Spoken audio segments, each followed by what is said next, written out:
नमस्कार मित्रों, आज के व्याख्यान तेजिंदर शर्मा व्यक्तित्व और व्यक्तिगत धरातल पर उकेरी गई उनकी कहानियां में आपका स्वागत, वंदन, अभिनंदन। ब्रिटेन में बसे भारतीय मूल के हिंदी कवि, लेखक एवं नाटककार तेजिंदर शर्मा जी का जन्म 21 अक्टूबर 1952 में पंजाब के जंगराव शहर में हुआ था। इन्होंने अपनी स्कूली पढ़ाई दिल्ली के अंधा मुगल क्षेत्र के सरकारी स्कूल में प्राप्त की। दिल्ली विश्वविद्यालय से अंग्रेजी विषय में एमए तथा कंप्यूटर में डिप्लोमा किया। इन्होंने हिंदी, अंग्रेजी, पंजाबी, उर्दू और गुजराती भाषाओं का समुचित अध्ययन किया और अपने पिता श्री नंद गोपाल, जो उर्दू के प्रकांड पंडित और लेखक थे, उनके आशीर्वाद से इन्होंने साहित्य जगत में पदार्पण किया।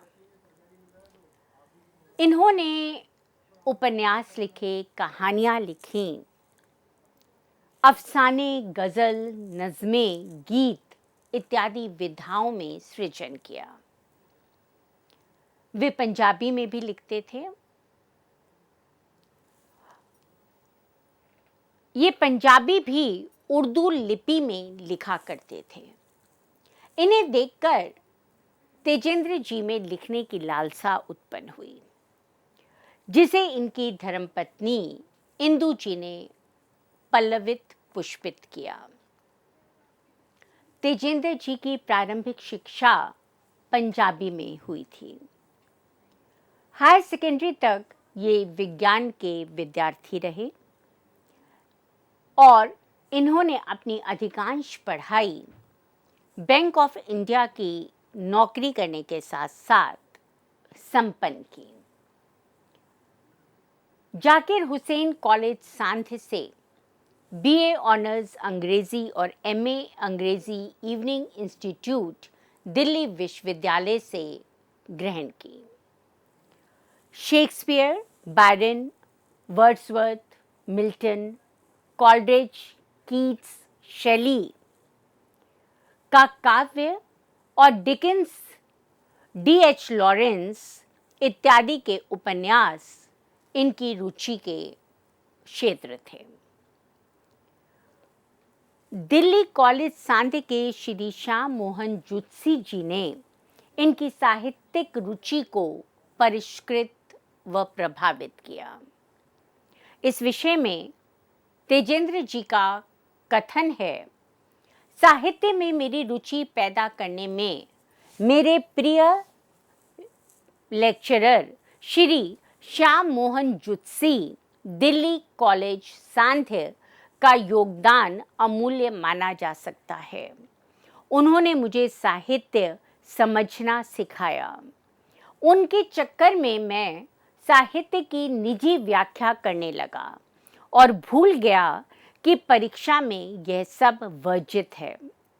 मेरी पहली कहानी प्रतिबिंब 1980 नव भारत टाइम्स के केंद्रीय पात्र भी श्याम भाई ही थे।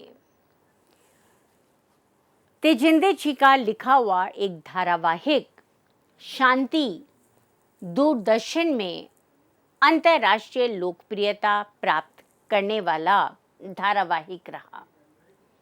इन्होंने अनु कपूर निर्देशित अमय में नाना पाटेकर के साथ भी प्रमुख भूमिका निभाई थी। इसके साथ ही तेजिंदर जी इंदू शर्मा मेमोरियल ट्रस्ट के संस्थापक हैं। अंतर्राष्ट्रीय सम्मान इंदू शर्मा अंतर्राष्ट्रीय कथा सम्मान प्रदान करने वाली संस्था कथा यूके के सचिव हैं। तेजिंदर जी ग्रेजुएशन के समय से ही अंग्रेजी में कविताएं और कहानियां लिखने लगे थे। सन 1977 में इन्होंने बायरन पर एक समीक्षात्मक पुस्तक लिखी और 78 में जॉन कीट्स पर पुस्तक लिखी। इसी वर्ष इनका विवाह इंदु जी से हुआ।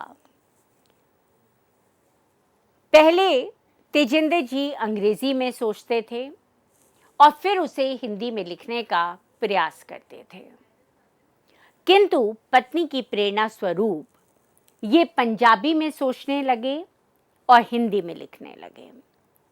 कालांतर में धीरे धीरे ये हिंदी में ही सोचने लगे और उसी में ही रचना करने लगे। समय समय पर इन्हें अपनी रचनाओं के लिए विभिन्न पुरस्कारों से सम्मानित भी किया गया है। इनके कहानी संग्रह हैं काला सागर, टिबड़ी टाइट, देह की कीमत, ये क्या हो गया, पासपोर्ट के रंग, बेघर आंखें, सीधी रेखा की परतें, कब्र का मुनाफा, प्रतिनिधि कहानियाँ, मेरी प्रिय कथाएं, दीवार में रास्ता आदि। कविता और गजल संग्रह भी इन्होंने लिखे हैं जिसका नाम है ये घर तुम्हारा है। इसके साथ ही तेजिंदर जी ने कुछ अनुदित कहानियों के संग्रहों को भी प्रकाश में लाए। टिबड़ी टाइट पंजाबी से 2004 में आई, पासपोर्ट का रंग रूह नेपाली कहानियां हैं इसमें, और ईंटों का जंगल उर्दू से कहानियों का इन्होंने अनुवाद किया। इन्होंने संपादन कार्य भी किया है जिसमें समुद्र पार रचना संसार 2008 में इन्होंने 21 प्रवासी लेखकों की कहानियों का इसमें संकलन किया है। यहाँ से वहाँ तक ये 2006 की रचना है जिसमें ब्रिटेन के कवियों का कविताएं इन्होंने इसमें संग्रहित की हैं। ब्रिटेन में उर्दू कलम 2010 की रचना है और समुद्र पार हिंदी गज़ल 2011 की रचना है। इसके साथ भी इनका साहित्य इतना विपुल मात्रा में प्रकाशित हो चुका है कि सबको एक साथ सम्मिलित करना मुश्किल कार्य है। उनके समीपस्थ परिवेश में घटित घटनाएं तेजिंदर जी के मानसिक रूप से इतना उद्वेलित कर देती हैं कि लिखने के लिए प्रेरित हो जाते हैं। उनसे संबद्ध प्रश्नों के उत्तर ये अपने लेखन में उठाते हैं। इनके पात्र अपने परिवेश की उपज हैं। इन पात्रों में अन्याय से पिसा हारा पात्र है जो तेजिंदर जी के लिए आत्मीय बन जाता है। एयर इंडिया में फ्लाइट परिसर की नौकरी करते हुए इनके अनुभव जगत को इतना समृद्ध किया कि वहां से इन्होंने अपनी कहानियों के विषय उठाने शुरू किए। श्री वर्षा पत्रिका में इन्होंने जो कहानी लिखी वो एयर होस्टेस के जीवनों पर आधारित थी। डॉक्टर देवेश ठाकुर जो मुंबई के हैं, उन्होंने 1982 की श्रेष्ठ कहानियों में इसे सम्मिलित किया और सम्मानित किया। इस बात से प्रोत्साहित होकर तेजिंदर जी ने अपनी कहानी लेखन को आगे बढ़ाना शुरू किया और इसके बाद इनकी कहानी कड़ियाँ वर्तमान साहित्य में प्रकाशित हुई। लेखक ने इसकी रचना के विषय में बताया कि इसका अंत पहले ही मॉस्को की उड़ान में लिखा गया था और शेष भाग मॉस्को के कॉस्मास होटल में इन्होंने पूरा किया। इस कहानी का कथ्य उनका अपना जीवन था। दादा, पिता, पोते के माध्यम से पाठकों से संवाद करती हुई ये कहानी में लेखक ने बताया है कि पहली और दूसरी पीढ़ी के आपसी मतभेदों के परिणाम स्वरूप तीसरी पीढ़ी भी उनके प्रेम से वंचित हो जाती है। कनिष्क विमान को आतंकवादियों द्वारा बम से उड़ाना और ब्रिटेन और आयरलैंड के समुद्री क्षेत्र में उसका कॉर्क के निकट समुद्र में गिरना, 329 यात्रियों कर्मी दलों के सदस्यों का जल समाधि ले लेना, एयर इंडिया में कार्यरत तेजेंद्र जी को इस तरह उद्विग्न कर जाता है कि उनकी कहानी काला सागर उभर कर आती है। मृतकों के रिश्तेदारों की मानसिकता को उन्होंने इस कहानी में उद्घाटित किया है। किस प्रकार से मृतकों के संबंधी इस हादसे का लाभ उठाने का प्रयास करते हैं, इसे बड़ी मार्मिकता के साथ उन्होंने काला सागर में उजागर किया है। एक ही रंग कहानी में लेखक ने मुंबई के नाई सुदर्शन लाल को केंद्र में रखकर रचा। ईंटों का जंगल कहानी मुंबई में आवास की समस्या पर आधारित है। अगर हम ध्यान से देखें तो उनकी शुरू की जो कहानियां हैं, कविताएं हैं, गज़लें हैं, ये सब मुंबई में लिखी गई। अपने परिवेश से अटूट बने रहने के कारण उनकी कहानियों में एयरलाइन, विदेश, प्रवासी रिश्तों में पैठती अमानवीयता, खोखलापन, अर्थ से संचालित होते हुए मानवीय रिश्ते, महानगर की समस्याएं, इन सब को हम देख सकते हैं। लिखे जाने के बहुत पहले तक कहानी की थीम उनके मस्तिष्क को मथती रहती है। तेजेंद्र जी कहानी के शिल्प और स्ट्रक्चर को पूर्व निश्चित कभी नहीं करते। विषय, चरित्र, घटनाक्रम सबको अपना रूप वे स्वयं तय करने का मौका देते हैं। अतः कथ्य और शिल्प में निरंतर बदलाव आ सकता है। वे अपनी भाषा चरित्रों पर थोपते नहीं हैं और ना ही अपने ऊपर उनकी भाषा को हावी होने देते हैं। सहज भाव से कहानी जिस प्रकार से विकसित होना चाहती है उसे विकसित होने देते हैं। वे किसी घटना की प्रतिक्रिया तत्काल व्यक्त भी नहीं करते, उसे तब तक अपने अंदर पकने देते हैं जब तक वह उन्हें इतना मथ नहीं देती, इतना व्याकुल नहीं कर देती कि वे उसे लिखने के लिए बेचैन ना हो उठें। उनका मानना है कि आधुनिक कहानी घटना विहीन होती जा रही है, किंतु वे स्वयं अपनी कहानियों में इस कहानीपन को बनाए रखने का भरसक प्रयास करते हैं और उसमें सफल रहते हैं। केवल शब्दों के साथ खिलवाड़ करना तेजेंद्र जी को पसंद नहीं है।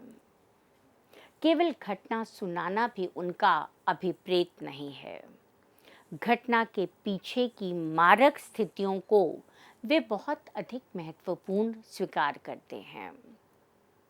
पात्रों की सभी भावनाओं को जीने के बाद ही लेखक उन्हें कागज पर उतारता है। मुट्ठी भर रोशनी और दूसरे श्रवण का शिकार, ये ऐसी कहानियां हैं जो उन्होंने सिनेमा को ध्यान में रखकर लिखी। लेखक ने अपने जीवन में जगदम्बा प्रसाद दीक्षित जी से शब्दों की मितव्ययता सीखी है। उनका मानना है कि जितने कम शब्दों में हम अपनी बात पूरी ईमानदारी, सहजता और प्रभाव के साथ कह सकते हैं, उतना बड़े बड़े लंबे लंबे वाक्यों के माध्यम से हम नहीं कह पाते। पाठक उन शब्दों के जालों में घिर कर रह जाता है। इसलिए कहानीकार तेजिंदर जी कम शब्दों में गूढ़ बात को कहने में सिद्धहस्त हैं। अधूरे वाक्यों से गहरी बात कहना हो या कहानी में अवांछनीय शब्दों से बचना हो, इन दोनों के राजनीति संबंधी विचार आपस में मेल नहीं खाते थे। किंतु फिर भी तेजिंदर जी ने जगदम्बा प्रसाद जी से इस बात को ग्रहण किया कि कैसे, जिसे हम अंग्रेजी में कहते हैं रीड बिटवीन द लाइंस, इसे आप अपनी कहानियों के माध्यम से पाठकों को खुला छोड़ देते हैं कि वो आपकी कही हुई बात की गहराई को समझ सके। इस बात को उन्होंने जगदम्बा जी से समझा, सीखा। तेजिंदर जी कमलेश्वर, राजेंद्र यादव, जगदीश चंद्र जी के भी संपर्क में थे। 1980 में प्रतिबिंब कहानी से अपने कथा लेखन का प्रारंभ करने वाले तेजिंदर जी की कहानियों में समय समय पर कथ्य की दृष्टि से निरंतर परिवर्तन हमें दिखाई देता है। 1980 से लेकर 99 तक की कहानियां स्मृति के घेरे नामक संग्रह में संकलित हैं। ये केवल भारत तक सीमित नहीं है, बल्कि इन कहानियों का कथ्य विश्वव्यापी है। क्योंकि एयर इंडिया में सेवारत होने के कारण लेखक विश्व भ्रमण करते रहते थे। इनके विषयों के सामान्य रूप से 3 स्रोत हैं। उनका स्वयं का भोगा हुआ जीवन यथार्थ, दूसरा अपने इर्द गिर्द का परिवेश और उसमें घटित होती घटनाएं, और तीसरा अन्य माध्यमों से प्राप्त होने वाली खबरें। देह की कीमत कहानी भारत जापान के मध्य तैरती रहती है। लेखक ने अर्थ संचालित पारिवारिक संबंधों के खोखलेपन को यहाँ उभारा है। भारतीयों के विदेशी कमाई के आकर्षण में किस प्रकार से वो वैध अवैध ढंग से वहाँ जाना चाहते हैं, कमाई करना चाहते हैं, इसका उन्होंने उल्लेख किया है। इस कहानी का विषय उनके वायुसेना के एक मित्र द्वारा 3 पंक्तियों में सुनाई एक घटना थी, जिसे सुनकर उनके मन में कहानी आकार लेने लगी। अगल बगल बैठे लोगों में उन्हें कहानी के पात्र दिखाई देने लगे। 3 पंक्तियों की घटना को सुन कटु यथार्थ को उकेरने वाली मर्मस्पर्शी भावात्मक गहराई से युक्त ये कहानी लेखक की संवेदना की सूक्ष्म दृष्टि की परिचायक है। चरमराहट कहानी में बाबरी ध्वंस जैसी दूर घटित घटना पर इन्होंने इस कहानी का प्लॉट या केंद्र रखा है। लेखक की यथार्थ को उघाड़ने वाली विराट कल्पना शक्ति के साथ उनके कथा कौशल का प्रकर्ष हमें इस कहानी में दिखाई देता है। आज आदमी की पहचान धर्म और जाति की हो गई है। ये लेखक ने अत्यंत प्रभावशाली ढंग से अभिव्यक्त किया है। कल्पना और अन्य देखी सुनी चीज़ों के मिश्रण से रची इस कहानी को पढ़कर ये स्पष्ट नहीं होता है कि लेखक का झुकाव हिंदुस्तानी मुस्लिम संबंधी विषयों में से किस ओर है। वे सब पक्षों की बात करते हैं, पर किसी एक पाले में कहीं पर भी खड़े हुए दिखाई नहीं देते। कथानक की संतुलित प्रभावी प्रस्तुति अंत तक बनी रहती है। शंभु गुप्त जी के कथनानुसार तेजेंद्र ने इस चरमराहट कहानी में विश्व स्तर पर व्याप्त धार्मिक व अन्य प्रकार के तत्ववादी आग्रहों पर तीखी नजर दौड़ाई है। भारत में ही नहीं बल्कि पूरी दुनिया में ही धर्म और जाति किस तरह से आज भी आदमी की पहचान का एकमात्र आधार बने हुए हैं, इसे तेजेंद्र इस कहानी में बहुत प्रभावशाली ढंग से सामने लाते हैं। विषय वस्तु पर उनकी गहरी पकड़ है। बाबरी ध्वंस के वैश्विक प्रभाव मानव मन से लेकर व्यवहारिक जीवन में गहरे बैठ चुके धर्म, आस्तिकता नास्तिकता की उलझन में अपने आप को उलझाए हुए लोग इसे बहुत ही सधे और साहसिक ढंग से लेखक ने इस कहानी में पिरोया है। स्वयं के अनुभवों में से कोई विषय उठाकर उस पर कहानी लिखना जितना सरल है उससे ही अधिक कठिन भी है। सरल इसलिए है क्योंकि विषय के स्तर पर लेखक से कोई पहलू छुपा हुआ नहीं रहता। वे छोटी से छोटी बातों से अवगत होता है, किंतु दूसरी ओर ऐसे विषयों पर लिखना कठिन भी होता है क्योंकि सब पहलुओं से भली भांति अवगत रहने के कारण सबको कहानी में स्थान देने की चुनौती सामने खड़ी हो जाती है। ध्यान रखना पड़ता है कि कहानी केवल यथार्थ का कोरा कथन कर ना रह जाए। कैंसर कहानी, ये कहानी लेखक ने अपनी पत्नी इंदु के कैंसर ग्रस्त होने से किस प्रकार से उनका और उनके परिवार के लोगों में एक त्रासदी उत्पन्न हो गई थी, एक पीड़ा उत्पन्न हो गई थी, इसे बताया है। इस भोगे हुए यथार्थ पर कथा वितान बुनते हुए उन्होंने अपनी लेखनी को भावनाओं के आवेग में बहने नहीं दिया और कहानी के कहानीपन को निरंतर सुरक्षित रखा है। और यही इस कहानी की उपलब्धि भी कही जा सकती है। अपनी कहानियों के विषयों के प्रति ये बेहद ईमानदार रहे हैं।